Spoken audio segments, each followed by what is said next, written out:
Episode की start में हम उस बीस्ट को देखते हैं जो हमारे मेन कैरेक्टर जिसका नाम शियाओ है उससे कहता है तुम्हारे फादर की रेपुटेशन तो बहुत ज़्यादा थी लेकिन तुम्हारी नहीं है, तुम तो उनके सामने कुछ भी नहीं हो। जो सुनकर शियाओ को गुस्सा आ जाता है और वो अपनी स्वॉर्ड निकाल कर एक जोरदार अटैक उस बीस्ट पे कर देता है जिससे उस बीस्ट के 2 टुकड़े हो जाते हैं और उसकी एनर्जी चारों तरफ फैल जाती है। तब गोल्डन वॉरियर उससे कहता है तुमने बहुत अच्छा काम किया, तुमने मेरे स्वॉर्ड फॉर्म को काफ़ी अच्छे से इस्तेमाल किया है। जिसके बाद वो अपने स्वॉर्ड फॉर्म से अपने रियल फॉर्म में आ जाता है और फिर वो शियाओ से कहता है तुमने अपनी एबिलिटी दिखा दी है कि तुम एक जनरल बनने के लायक हो जैसा कि तुम्हारे फादर हुआ करते थे। वहीं हम एक आदमी को देखते हैं जो इनकी ये बातें चुपके से सुन रहा होता है। इधर वो बीस्ट एक कार्ड में बदल जाता है जिस कार्ड को शियाओ अपने पास रख लेता है। गोल्डन वॉरियर उससे कहता है इस बीस्ट की सारी पावर्स इस कार्ड के अंदर आ गई है और जब तुम्हें जरूरत पड़ेगी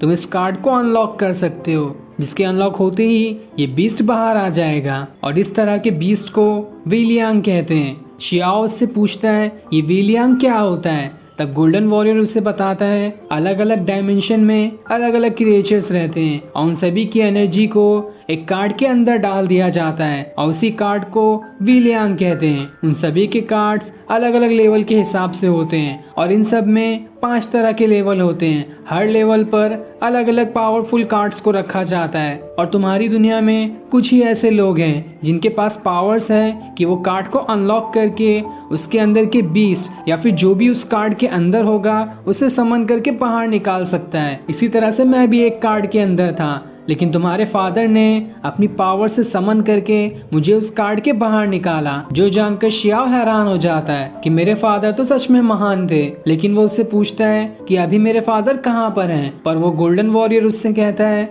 मैं उनके बारे में अभी तुम्हें नहीं बता सकता, टाइम आने पर तुम खुद जान जाओगे। जिसके बाद वो उससे कहता है अब मैं अपने कार्ड के अंदर दोबारा जा रहा हूँ और जब तुम्हारे पास इतनी पावर्स हो जाएगी कि तुम मुझे आसानी से समन कर लो तब मैं दोबारा से बाहर आ जाऊंगा। जिसके बाद वो उस कार्ड के अंदर चले जाता है और जैसे ही वो उस कार्ड के अंदर जाता है शियाओ दोबारा से नॉर्मल हो जाता है और उसके हाथ में उसी गोल्डन वॉरियर का कार्ड और साथ में उस मॉन्स्टर का भी कार्ड होता है। अब शियाओ वहां से भागते हुए लिनफेंग नाम के आदमी के पास आता है जिसने उसे ये सारे कार्ड्स दिए थे। जिसके बाद वो उस दरवाजे को ठोकता है लेकिन वो दरवाजा नहीं खुलता। तब अंदर से आवाज आती है अगर तुम जनरल बनने के लायक हो तो अपनी पावर से इस दरवाजे को खोल कर दिखाओ। तब शियाओ अपनी पावर्स का यूज करता है और जैसे ही वो उस दरवाजे को हाथ लगाता है वो खुल जाता है। जिसके बाद शियाओ उस कमरे के अंदर आ जाता है। तब वहाँ पे उसके पास एक और वॉरियर आता है जो कि लिनफेंग का है। वो उससे कहता है तुम जनरल बनने के लायक लगते हो, चलो मैं तुम्हें मार कर देखता हूँ कि तुम मुझे रोक पाते हो या नहीं।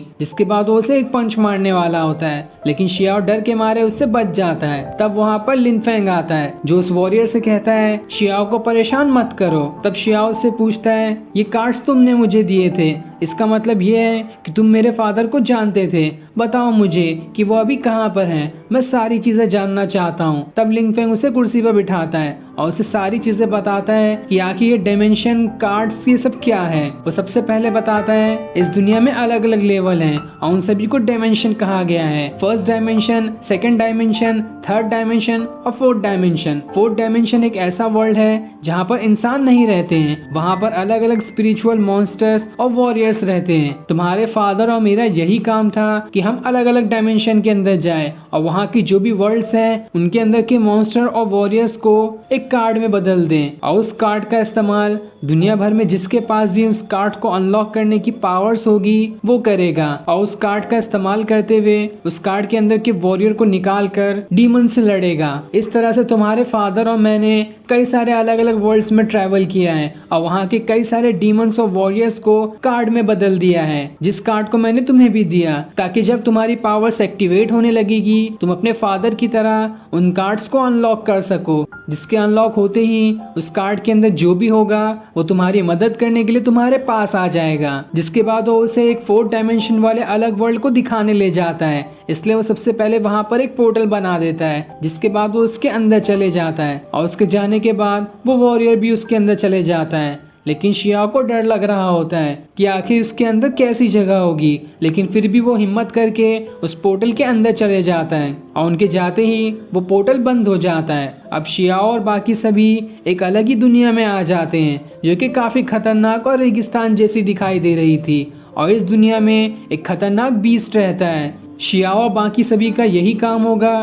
कि वो उस बीस्ट को एक कार्ड के अंदर लॉक कर सके और फिर उस कार्ड का इस्तेमाल जिसके पास भी कार्ड्स को अनलॉक करने की पावर होगी वो कर सकता है। लिंग फेंग शियाओ को बताता है ये एक ऐसा वर्ल्ड है जहाँ पर एक बहुत ही खतरनाक स्नेक रहता है जिसके पास बहुत ही ज्यादा पावर्स हैं और ये वर्ल्ड उसी का घर है। साथ ही वो उसे नए नए कार्ड्स को अनलॉक करने का तरीका भी बताता है, जहाँ सबसे पहले वो एक कार्ड को लेता है और वो शियाओ को बताता है जब तुम इस कार्ड को लेकर अनलॉक हो जा कहोगे तो ये खुद ब खुद ही अनलॉक हो जाएगा क्योंकि तुम्हारे पास इसे अनलॉक करने की पावर्स हैं। तब लिंग फेंग एक कार्ड को अनलॉक करता है जिसमें से एक छोटा पेंगुइन जैसा पेट निकल कर आता है। तब शियाओ भी एक कार्ड को अनलॉक करने की कोशिश करता है और जैसे ही वो उस कार्ड को अनलॉक करता है पहले तो वो कार्ड अनलॉक ही नहीं होता, लेकिन काफी बार ट्राई करने के बाद एक कार्ड अनलॉक हो जाता है जिसके अंदर से एक और पेट निकल कर बाहर आता है। लेकिन वो पेट बहुत ही ज्यादा शरारती था, वो शियाओ को ही मुंह पर किक मारकर उसे दूर फेंक देता है जिसके बाद वो वहां से भागने लगता है ताकि कोई भी उसे दोबारा कार्ड के अंदर ना डाल सके। लेकिन लिन फेंग अपनी पावर्स का यूज करते हुए उसे दोबारा से कार्ड के अंदर कैद कर देता है जिसके बाद वो शियाओ से कहता है ये काफी बढ़िया था, तुम जल्दी सीख जाओगे कि कैसे इन कार्ड्स को अनलॉक किया जाता है। साथ ही जब वो उसके पास उस बीस्ट वाला कार्ड देखता है जिसे शियाओ ने 2 टुकड़े में बदल दिया था, ये देखकर वो उससे कहता है तुम्हारे पास तो सच में काफी ज्यादा पावर्स पहले से ही मौजूद है जो तुमने एक ही बार में इस खतरनाक बीस्ट को हराकर इसकी पावर्स को कार्ड में बदल दिया। मुझे उम्मीद है कि तुम सच में अपने फादर जैसे निकलोगे और जल्द ही इस दुनिया को बचाने में अपनी पूरी कोशिश करोगे। लेकिन वो सभी ये बातें कर ही रहे होते हैं कि तभी वहां आपकी जमीन हिलने लगती है और उन सभी को आसमान में अजीब सी आंखें दिखाई देने लगती है जो कि किसी खतरनाक मॉन्स्टर की थी। तब लिंग फेंग शियाओ से कहता है ये उस खतरनाक स्नेक की आंख है जो इस दुनिया में रहता है, लेकिन अभी सही टाइम नहीं है तुम्हारा इससे लड़ाई करने का क्योंकि अभी तुम्हारी ट्रेनिंग पूरी नहीं हुई है, इसलिए हमें यहाँ से चलना चाहिए। जिसके बाद लिंग फेंग वहाँ पोर्टल बनाकर इस दुनिया से जाने लगता है, लेकिन तभी वो स्नेक उस पर अटैक कर देता है जिस वजह से उसका पोर्टल बंद हो जाता है और सभी यहाँ पर फंस जाते हैं। तब वहाँ पर वो जायंट स्नेक आता है जो उनसे कहता है इतनी जल्दी क्या है भागने की, अभी तो मैंने शुरू ही किया है। जो देखकर सभी घबरा जाते हैं और फिर वो जायंट स्नेक उन सभी पर अटैक करना शुरू कर देता है। जिसके बाद वो शियाओ से कहता है तुम्हारा बॉडी ऑरा तो बहुत ही ज्यादा पावरफुल है, तुम्हारे बॉडी ऑरा की वजह से ही मेरी नींद खुल गई, अब तो मुझे तुम्हारी पावर्स को अपने अंदर डालना ही होगा वरना मेरी भूख नहीं मिटने वाली है। तब लिंग फेंग अपनी कार्ड का इस्तेमाल करता है और उस कार्ड का इस्तेमाल करते हुए वहाँ पर एक शील्ड बना देता है और जैसे ही वो स्नेक शियाओ पर अटैक करने वाला होता है उस शील्ड पे लगने की वजह से उसके दांत ही टूट जाते हैं। जो देखकर वो स्नेक एकदम गुस्सा हो जाता है और लिंग फेंग से कहता है जो तुमने अभी किया इसकी सजा तुम्हें बराबर मिलेगी। जिसके बाद वो दोबारा से उस पर अटैक करने वाला होता है, लेकिन तब वो वॉरियर उस स्नेक के ऊपर अटैक कर देता है। साथ ही लिंग फेंग भी हवा में उड़ जाता है और अपने कार्ड को अनलॉक करते हुए उस कार्ड को उस स्नेक की आंख पर ही मार देता है जिस वजह से उसकी पूरी आंख एकदम से जम जाती है और उस स्नेक को कुछ दिखाई भी नहीं देता। इसलिए वो स्नेक तड़पने लगता है और खुद ही का सर इधर उधर मार कर खुद को ही इंजर्ड कर लेता है। जो देखकर शियाओ लिंग फेंग से कहता है अरे वाह आप तो बहुत बहादुर हैं, आपने तो इस जायंट स्नेक को आसानी से हरा दिया। तभी जमीन दोबारा से हिलने लगती है और इस बार उस जायंट स्नेक से भी बड़ा स्नेक जमीन के बाहर निकलता है जो शियाओ और बाकियों से कहता है आखिर तुम्हारी हिम्मत कैसे हुई मेरे भाई को परेशान करने की, अब तो मैं तुम लोगों को नहीं छोड़ूंगा। लेकिन ये भी कम नहीं था, एक एक करके और सारे स्नेक जमीन के बाहर निकलने लगते हैं जो सभी अपने पिछले वाले से ज्यादा बड़े थे। जो देखकर सभी एकदम घबरा जाते हैं और ये सीन दिखाते ही ये एपिसोड यहीं एंड हो जाता है। Thanks for watching.